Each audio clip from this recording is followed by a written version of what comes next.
Hallo, hoe heet het hier? I had decided I was going to be in Iceland forever. And it was a paradise and everything else was evil. I started becoming just a little bit curious about what the foreigners out there are doing. The whole experience was such a sort of a mind-blowing thing for me. I mean, I was very curious about everything. But I like all the emotion, you see. I like to be scared, I like to be happy, I like to be stupid, I like to be innocent, I like to be clever, I like to be witty, I like to be a 2-year-old, I like to be a 900-year-old, I like to be macho, I like to be feminine, I like all the different things, you see. The best thing when you're a kid is that you're always watching. Everybody thinks you're just really stupid. They treat you when you're in the room that you're not there really, and talk their grown-up talk, kind of like examining the human species. I kind of realised that music style sort of doesn't really matter. It's all a question of kind of like attitude and spirit and emotion. You can, for example, be the first time on top of a mountain, or be the first time in love with 5 persons at the same time, or the first time eat spaghetti for breakfast. Okay, voila. Or for the first time, not talk for 2 weeks. Or for all these things you can do for the first time.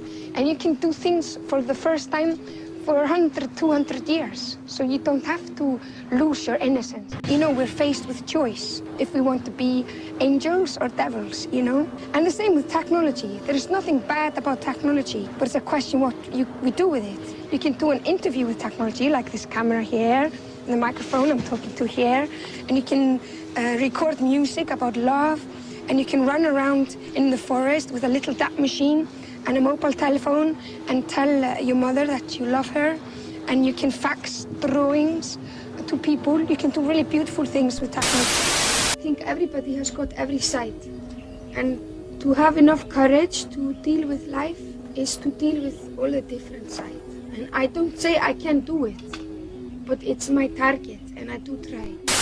Strict reality that everybody agree with. It's rubbish. There is no such thing. This programmed world that people are trying to force in me is strange and alien. I'm not an extraterrestrial. I'm not an alien. I'm a human. Well, I always go so chuffed and so grateful when people that I respect very, very much show that much interest in my work. You know, yeah. like I'm flattered that they care. I mean, to make music is like organizing an accident, and you have to be very sensitive about the right atmosphere and everything, and everything is precious to me. And it's just like a turn on because it's exciting, you know. Gives you just, you know, it's a turn on to investigate that. The other side of the song, if you want.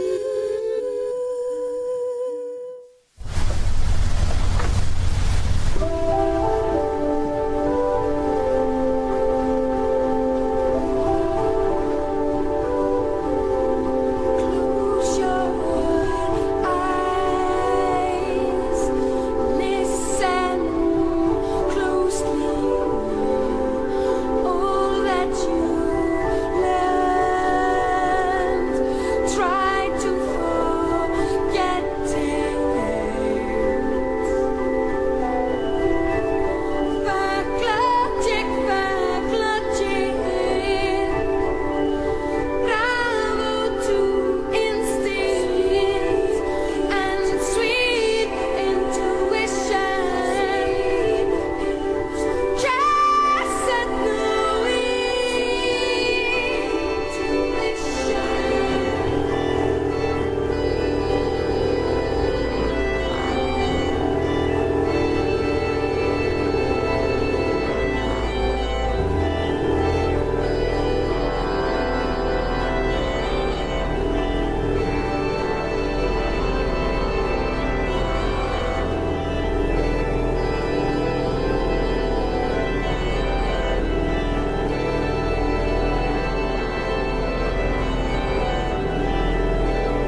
was interesting for me.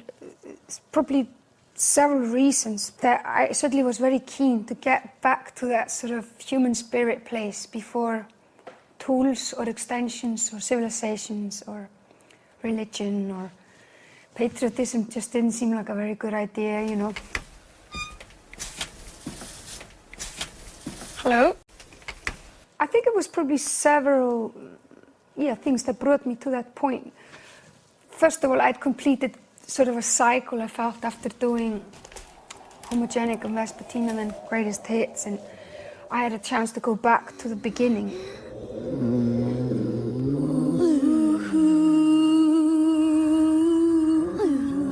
But with music, I have very high expectation.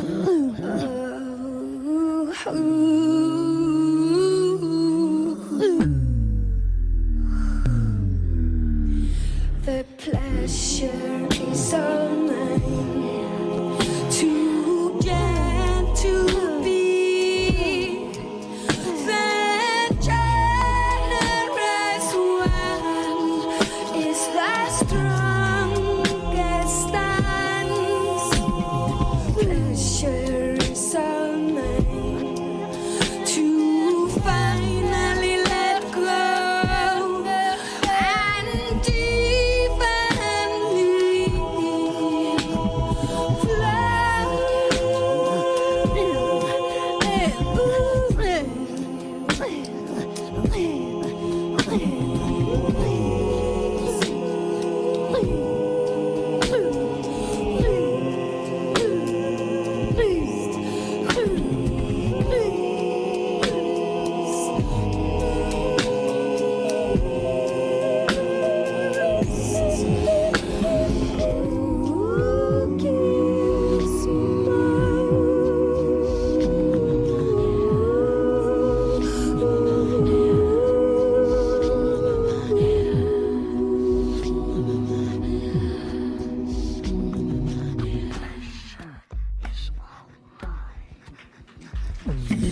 the pleasure is all mine. Women like us, strength and most,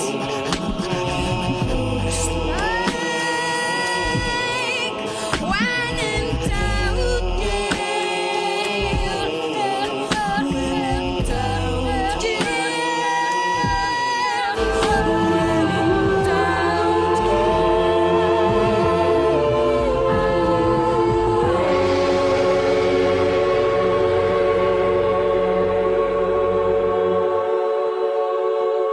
kind of sat down last autumn after coming from tour. It must have been like September 2003, and I had several songs then ready that I'd been sort of working on.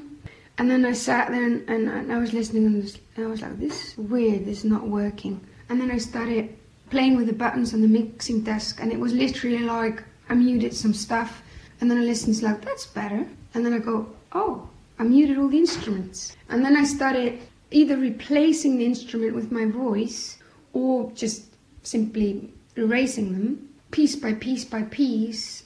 And then I arranged for an Icelandic choir.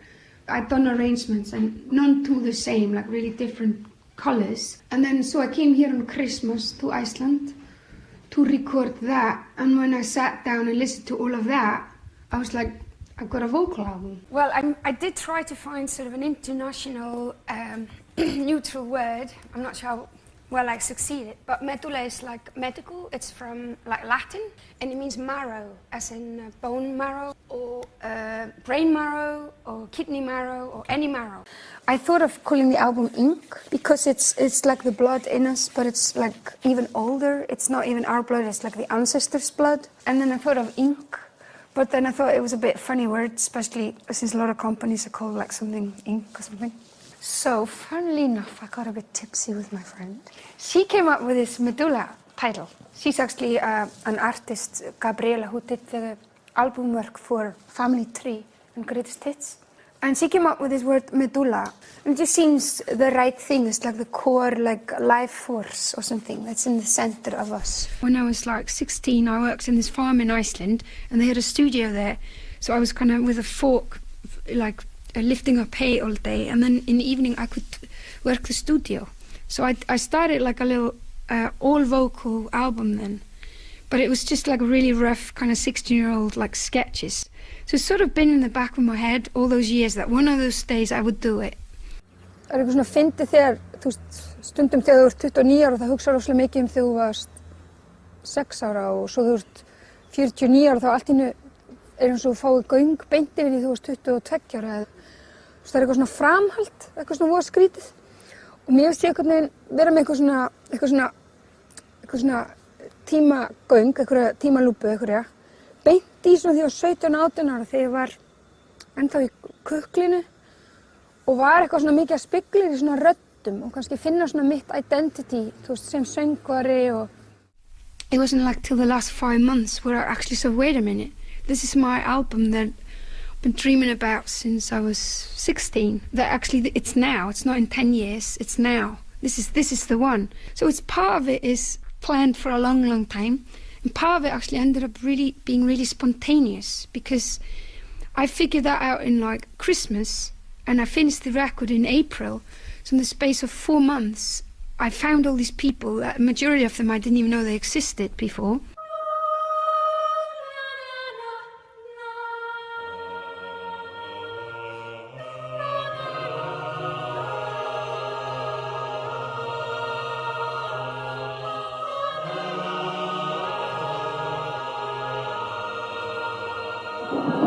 Mas quem roubou a cena foi mesmo Björk, a maior estrela até agora neste carnaval.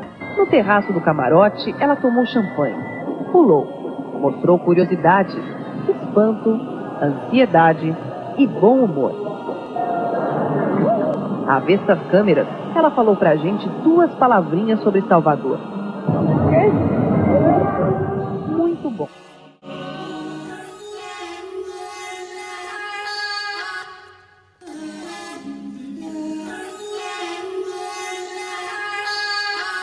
Og út af því að þessari plötu þá ég mjög meðvituð röddina mín, mjög meðvituð allar hinnar röddinar og hvernig þær allar púsla saman og samskiptin á milli og allt það. Þá einhvern veginn ákveði ég að pæla ekkert í textunum. Að bara leyfa þeim bara að gerast sjálfum. Og ég held að það mitt bara verið fyrir svona 4 dögum að ég skrifaði í dagbókinu mín að ég fór yfir allar textan og svona bara lauslega og fór að spegla í, þú veist, hvað þið væri og svona. En öllustu 2 ár þá ákveði ég að spegla ekkert í því og leyfa því kannski að vera svolítið svona ósjálfráðu.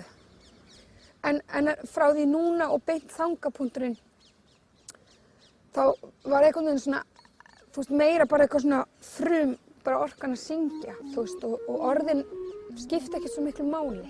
I was so certain that I was gonna do this album intuition only, no more brain, please. So I went to the forest and just recorded with a dictaphone and just sang a lot, and then I just came back and put it unedited into the computer with effects that I'd collected while I was pregnant. Well, it takes a long time to be mature enough, you know. I mean, I could never do Medulla 15 years ago or 10 years ago. I didn't have the maturity, both professionally, like in a studio as a producer or an arranger, and also just emotionally. I don't, and also how to deal with other people. I think for every person, it takes a long time to fully become what you are. I mean, I think a lot of people, for example, authors that write books, they write their best books when they're like 70 years old or something. They have to write for 50, 60 years before everything is mature enough and balanced and all the different sides in you, you know? And these teeth are a ladder up to his mouth. These teeth are a ladder that I walk that you can walk to. If you want up to the mouth's crater, up to the mouth's crater. Brazilian drums. That's right.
I always get a little bit confused. Yep.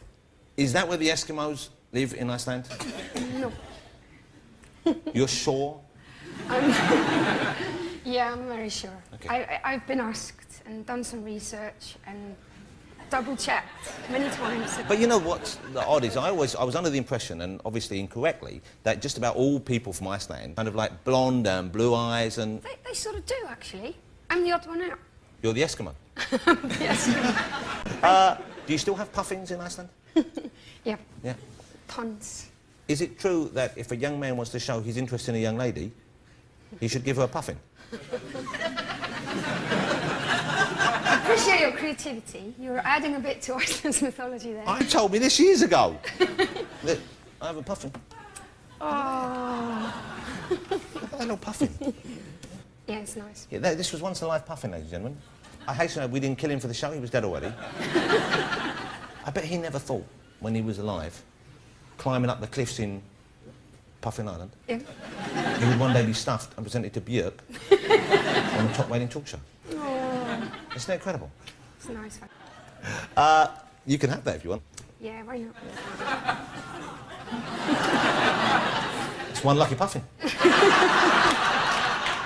I guess it's like with so many other things, I like the extremes, you know, I don't like the middle stuff. I come from an island that's very proud to be quite isolated and separated from the rest of the world. When I grew up a little bit, I just thought it was silly and was actually isolating us unnecessarily, that you can, if you have a strong sense of identity, you are much more capable to communicate without losing any of your identity. So I think I like the two extremes. I think you can be very, very much from where you are and communicate with someone from outer space and still be okay, you know. And I think also, I mean, then again, I could tell the story in totally other way. Because so many people always say, oh, she's Icelandic, she's an elfin, she's so weird, blah, blah, blah, which is not true. You know, it's like, I'm not like I am because I am Icelandic. I think that's a bit lazy. All the singers and all the people on this album, I did not want to take them as a cliche from where they are. You know, like exotic people like Tanya, to do some Eskimo stuff, you know, I think that's a bit shallow. So I really went out of my way to actually erase the nationalities and just to be global and to be more, it's about music. Well, when I was gathering together the Inuit choir for Vespertine tour, which I went on Greenland on holiday and ended up putting a note in the supermarket and auditioning. They were all kind of girls that maybe hadn't sung a lot, and I kind of wanted that sort of amateur element. After trying really classically trained choirs, that I felt the Vespertine tour needed something kind of more amateurish and kind of more natural, ethnic or whatever. Then I kind of went on the search, and actually it was Einar who knew a guy who had gone to northern Canada to a village of 200 people and found this throat singer who'd kind of made throat singing into something totally different, because partly throat singing is like certain pattern making, which partly women do in her tribe, and they compete who can do it longer. But it's just supposed to be a pattern. It's supposed to be totally non-emotional. It's more like a technical thing. And she is the first one to actually put emotion into it. You should see her sing sometimes on her own, because she's like the little Edith Piaf of throat singing. She will go to like the biggest heartbreak, painful, and jump straight into the most euphoric thing ever. So she's kind of doing that thing. It's kind of her invention, really, to make these noises emotional and passionate. So basically, she jumped on the middle of my tour and kind of sang on top of like an orchestra and a choir, basically 70 people on stage. And I kind of ended up saying to her, listen, that's a bit of a waste, you know? You're not just some special effect person. You're somebody you want to go to a desert island on and record a double album with. And we kind of promised each other we would meet later one-on-one, where I just had the capacity to put all my energy in just her. And then little did we know that it actually took 3 years to come about. And by then, that time, we met on a tiny island, funnily enough, La Gomera, which is one of the islands of Canary Islands, but probably the non-touristy one. And we turned up there, both with little baby girls. A lot of things had happened since last time. And she sang on a lot of my songs. And that song, which now is called Ancestors, is probably the one song we started on just from scratch on, and sort of is co-written by it. But the other ones, she probably sort of sang on already existing songs. I'm a painter, and you know, like I like expressing myself, so it turned into this.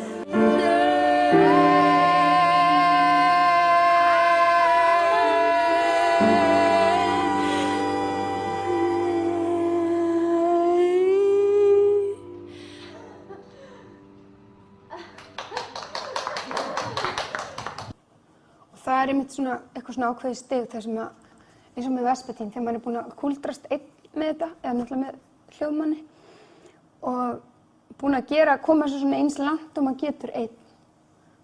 Og það einmitt svona komið einmitt tímabilið sem að ég tilbúin að bæði tala hana og spila hana fyrir aðra og bjóða öðrum tónlistamönnum inn og sjá hvernig það gengur. En í þetta sinn þá það samt áherslan miklu meiri lögð á að fá aðra söngvara inn. Langaði að byrja að platan yrði bara búin til úr röddum. Þannig ég ákvaði að byrja að safna í banka með öllum svona extreme röddeffektum.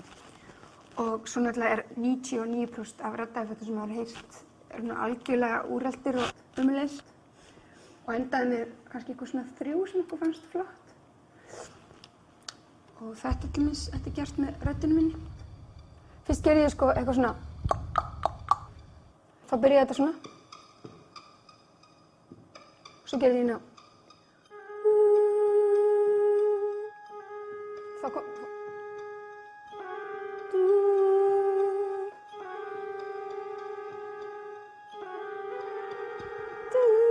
Hef ég gert þarna?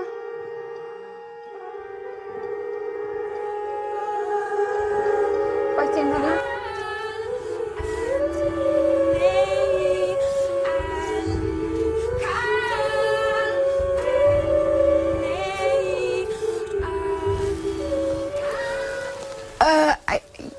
Do you have coffee?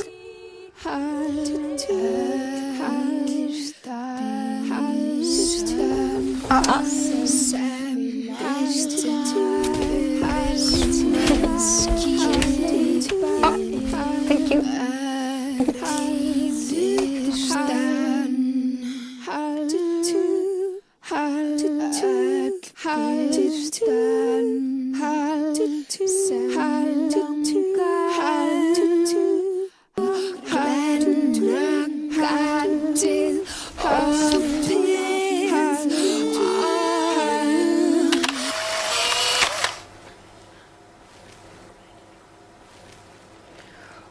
I feel like I'm just beginning. Because I feel like I still haven't done what I wanted to do. It may not always be so. And I say that if your lips, which I have loved, should touch another's, and your dear strong fingers clutch her heart as mine in time, not far away. When I was a teenager, I hung out with a lot of poets, and I was actually probably the only sort of one of the few musicians. I was always reading tons of poetry, and when people get drunk, they would scream poetry at each other and try to top each other or whatever. And so I've always been like amongst it, you know. But I never felt like, oh, I want to sing this, you know. But it's something very, very different with E.E. Cummings, and I actually didn't know he existed till 3 or 4 years ago. I sometimes feel like his poems are almost more to be sung than to be read. They're just so alive, just the rhythm in them and stuff. And maybe it's also that with words, because I'm not really a poet and it's maybe not my forte, you know? And he's just so good with those kind of euphoric, silent situations. It's fun to sing about these things. I literally read sonnets on realities. And the first time I read it, I wanted to sing it. If this should be, I say, if this should be you of my heart, send me a little word that I may go unto her and take her hands, saying, accept all happiness from me, then I shall turn my face and hear one bird sing terribly afar in the lost lands. I've actually got a funny story, because that's the only track that a friend of mine who did remixes, he'd sent me a CD with few sketches or finished tracks or whatever and said, yeah, if you ever feel like using those, please do. And then a year later, I wrote this melody, and I was singing it actually here in Iceland in, I think it was January 2004, in a cabin. It's by a lake here, half an hour from Reykjavik. And that was like my first little trips away from my little girl, where I would go 3 hours a day to this cabin by the lake and do whatever I could and then drive back to town.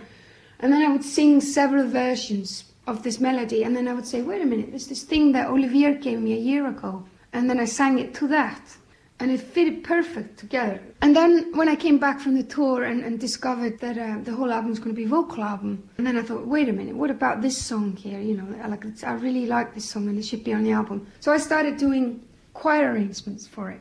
And I did a really complicated choir arrangement, and for like 16-piece choir, and they recorded 3 times doing totally different things. So it was like 50 tracks of voices, and I was kind of like, it wasn't right, so I was editing it all, and I spent like days and weeks editing it, and it never was right. And then 2 weeks ago, I emailed Olivier and I said, listen, I've tried everything with this track, but I can't just be like dogmatic about this album. At the end of the day, the best music's got to win. So I think I'm just going to stick to your old version, because I think that's still the best one. And then he just said, guess what? I made it out of your own voice. No, so he actually made it. He did remixes for me for Vespertine, and he actually took a voice of mine saying, like, I'm not sure what to do with it, and did our song out of that, and then send it. You develop a conscience, and it's a bit like Pinocchio and, you know, Jeremy Cricket on the shoulder. And he said, you should do this, and you should be good, and you should go to bed early, and you should not eat too much sugar, and blah, blah, blah. You should be kind to everyone, and all these kind of be good. And then yourself, you're more the human, where you do all the mistakes. And so I think a lot of the time now when I write songs, I will live my life and do my things and make my mistakes and whatever. And then the moment I write a song, It's when the human in me is asking the little cricket, what's going on? I'm confused and I need your advice. You know, how am I going to get this right?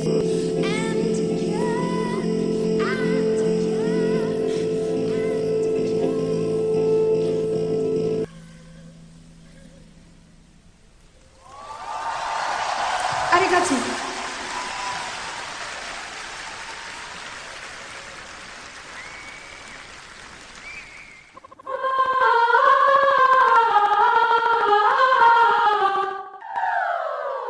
I got asked to do a song for the Olympics, which I was really honored.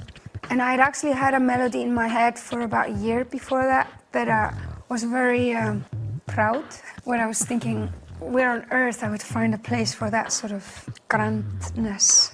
And singing for all the athletes at the Olympics sounded like a good occasion. And asked a poet who's Icelandic, who is a friend of mine since I was a teenager, and is very good in all things epic. So I came up with another idea to be the ocean that goes around all the countries and doesn't see like boundaries or religion or, you know. So I called my friend up and said, how about writing a song where it's sung in first persona from the ocean to the people. Eftir meira og meira ógerð þar sem ég veit að við getum unnið í sameiningu.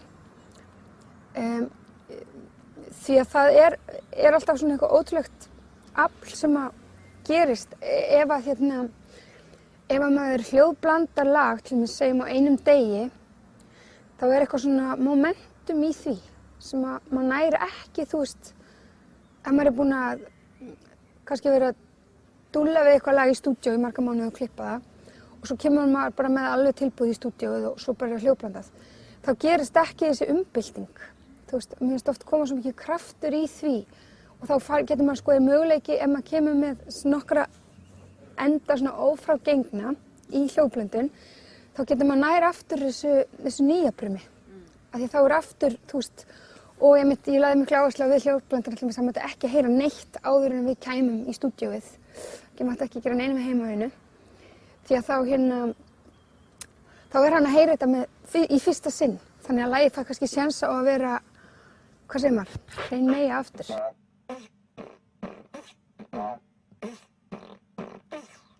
Well, there's loads of stuff there that someone can sift through and take each sound they like the best and then replace the electro beat with them. I'm wondering if it's worth it, because it sounds so great, because you're so, like, your style, like when I heard it on the web and when I hear you, it's so light and it's so like fast and flickery. Yeah. Maybe we should have a go at just doing like I don't know, some like a whole thing, you know, like let's do a take. Yeah. You have done good for yourselves.